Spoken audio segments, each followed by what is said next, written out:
നിങ്ങളുടെ മക്കളിലും നിങ്ങളുടെ ഭാര്യ ഭർത്താക്കന്മാരിലും നിങ്ങൾക്ക് ശത്രുക്കളുണ്ട്. ഫഹദറൂഹും, നിങ്ങളവരെ സൂക്ഷിക്കണേ. ശുദ്ധ ഖുർആൻ എന്തായാലും അർത്ഥം എന്നറിയോ? കുടുംബത്തെ ശത്രുത ഉണ്ടെന്നല്ല അതിനർത്ഥം. നിങ്ങളൊരു നല്ല കാര്യം ചെയ്യാൻ പോകുമ്പോൾ അത് ചെയ്യല്ലേ എന്ന് പറയുന്ന ഭാര്യയുണ്ട്. ഭാര്യ ഒരു നല്ല കാര്യം ചെയ്യുമ്പോൾ അത് കൊടുക്കല്ലേ എന്ന് പറയുന്ന ഭർത്താവുണ്ട്. ഉപ്പമാരോ ഉമ്മമാരോ ഒരു നല്ല കാര്യം ചെയ്യുമ്പോൾ അത് വേണ്ടാത്തതാണ്, പാടില്ലാത്തതാണെന്ന് പറഞ്ഞ് ബിദ്അഈ ആശയങ്ങൾ കുത്തിവെക്കുന്നവരുണ്ട്. ഇന്ന മിൻ അസ്വാജികും വഔലാദികും അദുവ്വൻ ലക്കും ഫഹദറൂഹും, നിങ്ങളവരെ കരുതിയിരിക്കണേ എന്ന് സൂറത്തു തഗാബുൻ അല്ലാഹു തആല പറയാം.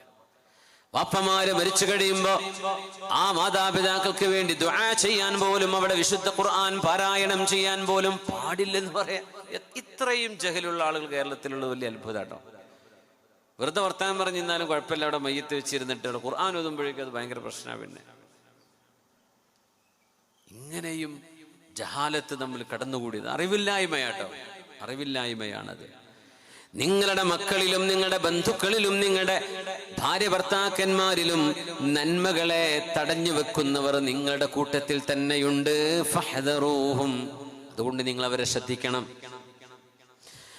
ഇന്നമാ ദാലികുമുശ് ശൈത്വാനു യുഖവ്വിഫു ഔലിയാഅഹ് ഫലാ തഖാഫൂഹും വഖാഫൂൻ.